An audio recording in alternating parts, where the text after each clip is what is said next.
Have you ever felt like no matter what you do, things just don't get any better? Yeah, I have. It's like you're stuck in this endless loop, right? Exactly. And after a while, that feeling can really start to wear you down. Mm-hmm.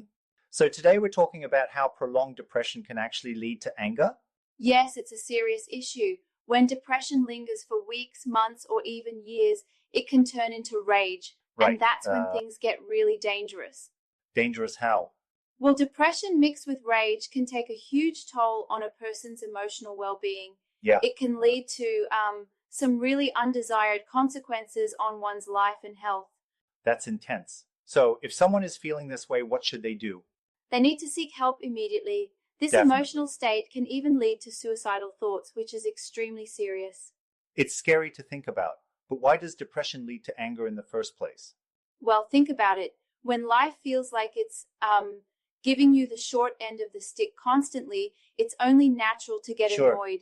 Over time, that annoyance can build up into anger. And if you don't address it, it just keeps growing? Exactly. It's like a pressure cooker with no vent. If you don't release the steam, it's going to explode. So managing that anger is crucial. Absolutely. It's important to limit the amount of anger you feel and direct it in positive ways.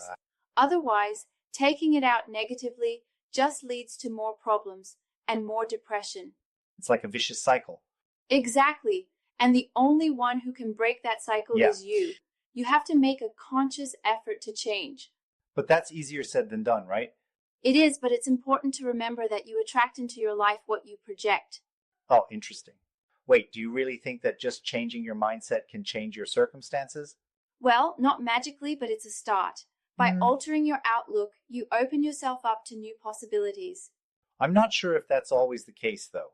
Sometimes external factors are overwhelming. True, but we can't control everything. We can control how we respond to those factors. That's fair. So it's about taking control where you can?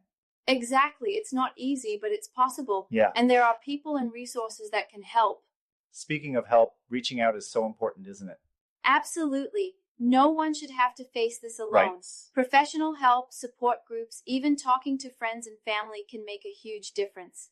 Sometimes just opening up can alleviate some of that pressure. Definitely. Bottling it up only makes it worse. It's interesting how depression can change a person's personality over time, too. It really can. You'll notice they lose interest in things they once loved. They might seem like a completely different person. And that can be hard for friends and family to understand. Exactly, but it's important for loved ones to be patient and supportive. Right. So what are some positive ways to direct that anger? Great question. Activities like exercise, journaling, or even creative outlets like art or music can help. Yeah.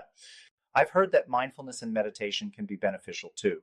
Absolutely. It's like giving your mind a break, hitting the reset button. It helps you become more aware of your feelings and how to manage them. It's about finding what works for you, right? Yes, everyone's different. Right. The key is to find healthy ways to cope and express your emotions. And to remember that it's okay to ask for help. Exactly. There's no shame in reaching out. Yeah. In fact, it takes strength to do so. Well, this has been a really enlightening conversation. It has. Hopefully it helps someone out there who's struggling. I hope so too. Remember, you're not alone. Absolutely. Thanks for chatting about this important topic.